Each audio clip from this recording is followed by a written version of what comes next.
Something dramatic is quietly brewing behind the scenes, and this time, it's not coming from the palace, the tabloids, or a royal commentator. It's coming from inside Meghan Markle's own inner circle. Reports are swirling that Meghan may not be entirely pleased after her mother, Doria Ragland, allegedly opened up about aspects of Meghan's life before she became the Duchess of Sussex. And if there's one thing we know about Meghan, it's that she has been fiercely protective of her narrative since stepping into the global spotlight. So the big question is, when someone close to her begins to speak, even subtly, does that shake the carefully managed story the world has been told? Now let's be clear, Doria Ragland has always maintained a relatively low profile compared to other members of Meghan's family.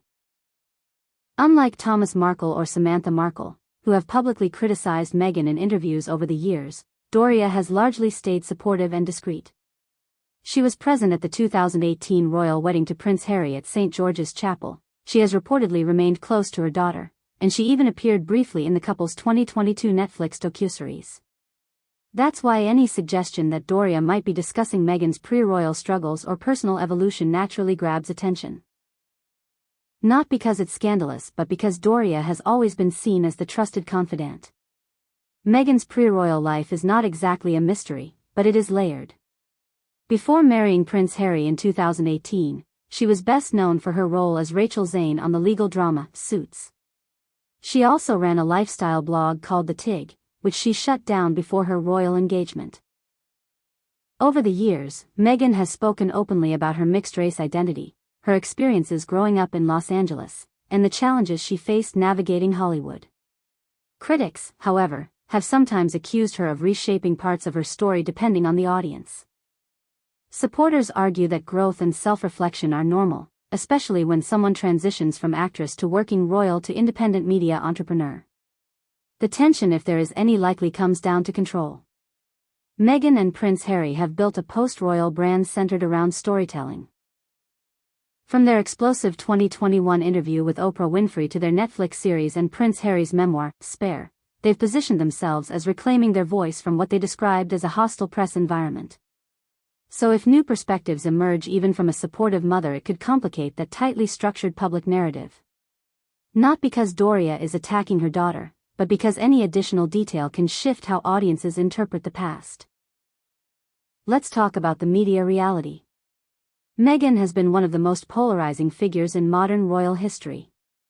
British tabloids have often been harsh in their coverage, sometimes comparing her treatment to that of Kate Middleton in ways that sparked accusations of racial bias. At the same time, critics argue that Meghan and Harry have capitalized on royal association while criticizing the institution that gave them global visibility. That contradiction is what fuels ongoing debate. So when stories surface suggesting friction, even mild friction, it adds another layer to an already complex public image. Family dynamics also play a powerful role here. Meghan has been estranged from much of her paternal family for years. Thomas Markle gave multiple interviews before and after the royal wedding, sometimes sharing private letters and messages.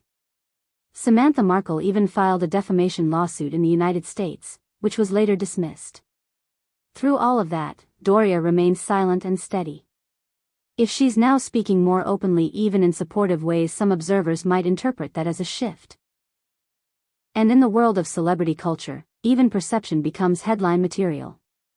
But here's the bigger picture. Celebrities don't control how their families speak forever. At some point, every public figure faces the reality that the people around them have their own voices, experiences, and memories. That doesn't automatically mean betrayal. It means humanity. Meghan has built much of her post-royal identity on authenticity, mental health awareness, and personal truth. If that brand is solid, it should withstand additional context from those who knew her long before the titles and global scrutiny.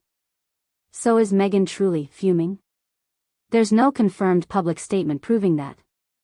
What we do know is that her image has always been intensely curated, fiercely debated, and constantly evolving. Any perceived crack in that structure becomes instant fuel for online commentary. The real story might not be about secrets at all, it might be about control, perception, and the never-ending tension between public persona and private family life. And in the age of viral headlines and algorithm-driven drama, sometimes the suggestion of conflict is louder than any actual word spoken.